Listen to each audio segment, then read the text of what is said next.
logiquement qui est là. Ok, on ferme la parenthèse, on divise par 360. Voilà.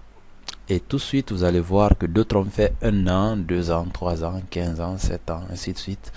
Et voilà, donc, si on a besoin de calculer de façon, pas de façon vraiment dite, mais nous allons faire la simulation de calcul en tenant compte des intervalles. Nous allons dire par exemple que toute personne qui a une durée d'ancienneté, par exemple, comprise entre 0 à 2, voilà, donc on va faire une petite formule, condition, on va dire si, alors, en fait, si l'ancienneté est inférieure à 2, voilà, ça veut dire que c'est de 0 jusqu'à 2, donc inférieur à 2, c'est 2 ne fait pas partir, donc nous allons dire la inférieure à 2, c'est ça.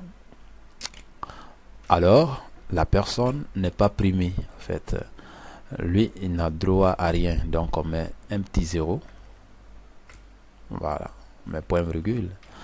Alors, si maintenant, voilà, on ouvre 2 fois la parenthèse, lorsque la personne a l'âge supérieur ou égal à 2, donc cette fois-ci, quand on est supérieur ou égal à 2, donc 2 fait partir, hein, supérieur ou égal à 2, et la personne à une durée inférieure à 7 ans.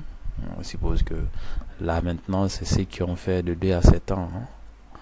Donc inférieur à 7 ans, je mets 7 ici, donc c'est-à-dire que 7 ne fait pas partir, c'est de 2 jusqu'à 6 et quelques. Alors ceux-ci ont 100 000 francs, voilà, comme prime d'ancienneté, point virgule. Alors on continue. On va prendre maintenant si, toujours dans la même formule, si la durée d'ancienneté cette fois-ci est supérieure ou égale, cette fois-ci à 7, supérieure ou égale à 7, donc ceux qui ont une durée de 7, voilà. Alors jusqu'à, on va se dire jusqu'à 15 ans, ok, donc inférieur à 15 ans, inférieur à 15, point virgule. Alors ceci ont 150 000, voilà, comme prime d'ancienneté, virgule. Et si, toujours on continue, si quelqu'un maintenant a une durée d'ancienneté, ok, une durée d'ancienneté supérieure ou égale à 15, en fait, toutes les personnes qui ont une durée d'ancienneté supérieure ou égale à 15, voilà. Et là, si on veut, on peut stopper par là. Donc, supérieur ou égal à 15, c'est bon là. Et ceux-ci ont 200 000 francs comme prime d'ancienneté. Voilà comment se font des calculs. Et au cas contraire, en fait, si quelqu'un a fait une durée d'ancienneté différente de ce qu'on a établi, c'est impossible bien sûr, parce que là on a tenu en compte de tout ce qui est intervalle ici, de 0 jusqu'à plus infini. Mais bien sûr on peut le mettre au cas où le gestionnaire se permet de faire une mauvaise saisie au niveau des âges, ou bien au niveau des dates de naissance, et là au lieu que ça nous affiche des erreurs, que ça nous affiche le vide simplement pour dire que là c'est le vide. Alors je ferme la parenthèse 4 fois, je fais entrer, et bah tout de suite vous allez voir que tout va se calculer. Donc inférieur ou égal à 7 ans, voilà, donc on me dit d'ouvrir une parenthèse ici, ok, et à la fin, voilà, je referme. Ok, là je vais reprendre la lecture. On a conditionné pour la durée ici inférieure à 2 ans. Ensuite, la deuxième fonction ci, nous allons dire que c'est à partir de 2 ans jusqu'à 7 ans, c'est 100 000 francs. La troisième fonction ci, c'est à partir de 7 ans jusqu'à 15 ans, bon, ça fait 150 000. Et la dernière partie ou la dernière fonction ci, c'est supérieur à 15 ans, ça fait 200 000. Voilà, donc si on veut utiliser une fonction ci au beau milieu, et que là nous voulons définir des bornes, Il faut ouvrir au début deux parenthèses, voilà. Bien, donc vous faites entrer et voilà, vous allez remarquer que tous ceux qui ont une durée d'ancienneté inférieure à 2 ans ont 0 et une durée d'ancienneté de 2 ans jusqu'à 7 ans ont 100 000, ainsi de suite. Supérieur à 2 ans, ils ont 200 000, supérieur à 15 ans, ils ont 200 000, supérieur à 7 ans, ils ont 150 000, voilà.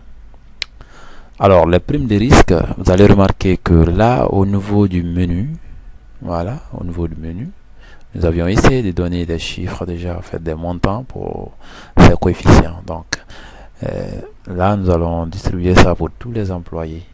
Alors, il suffit de rester donc dans le tableau employé, mettre égal, ensuite venir au menu, cliquer sur prime de risque, et ensuite on met $,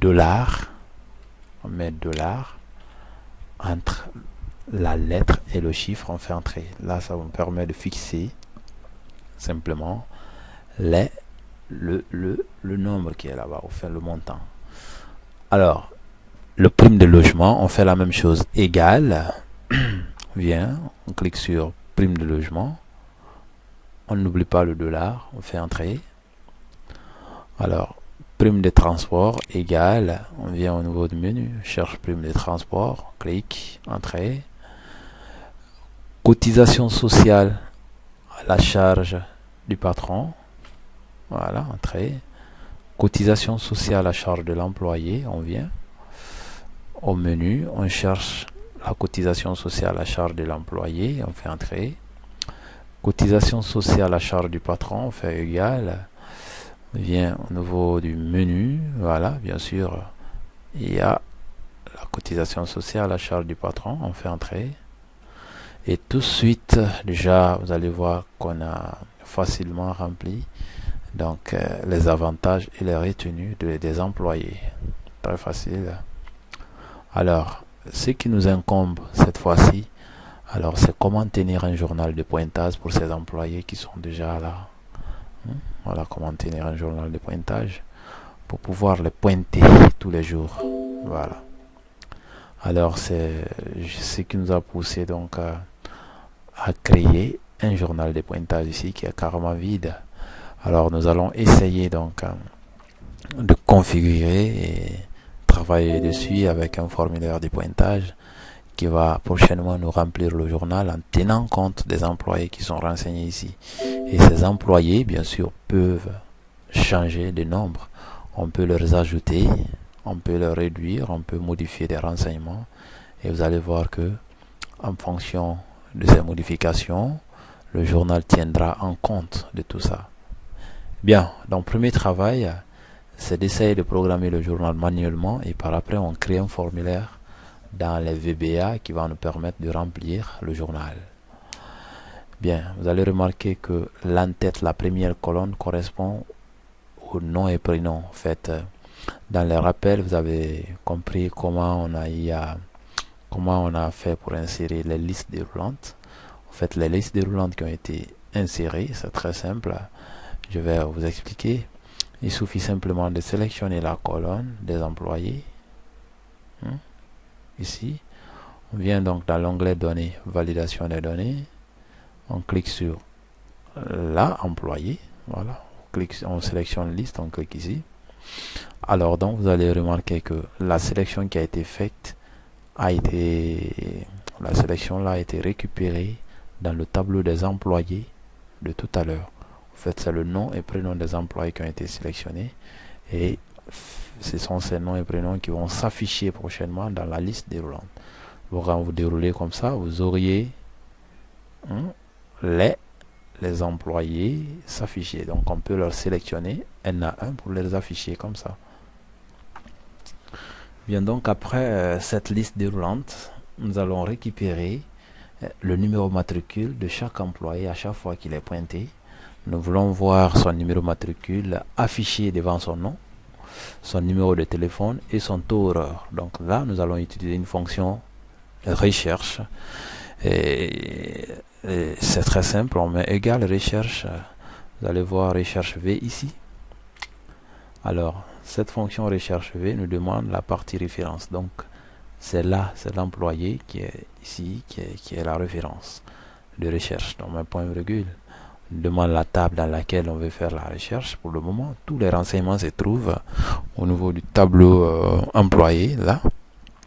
Donc, il suffit de venir sélectionner tout le tableau. Bien sûr que ça va être long, mais on va le sélectionner comme ça. Ou on va donner on va simplement saisir ici tableau 1. Donc, prochainement, nous allons saisir tableau 1. Donc, point virgule. Alors, ce que nous voulons récupérer est le numéro matricule. Mais le numéro matricule dans le tableau qui a été sélectionné est dans la deuxième colonne. Alors, nous mettons 2, point virgule, et 0. Pour que la valeur soit vraie, on ferme, on fait entrer. Donc, tout de suite, vous allez voir que le numéro matricule s'affiche en fonction des employés qui ont été sélectionnés. Donc, à chaque fois que les employés seront changés, et les numéros matricules vont s'afficher en fonction de ce qui est là. Bon, si on veut récupérer le numéro de téléphone aussi de ces mêmes employés, cette fois-ci, on va copier cette formule, la formule qui nous a permis de récupérer le numéro matricule. Nous allons coller dans le numéro de téléphone ici, mais CTRL V. Alors, nous allons regarder simplement le rang du numéro de téléphone. Je crois que le numéro de téléphone se trouve dans la 4e colonne du tableau employé. Regardez, la première, deuxième, troisième, 4e colonne du numéro employé. Voilà. Donc là déjà, nous avons récupéré le numéro de téléphone. Et les taux horaires, nous pouvons chercher la position. Donc 1, 2, 3, 4, 5, 6, 7, 8. Et voilà, 7. Donc la 7e colonne, c'est la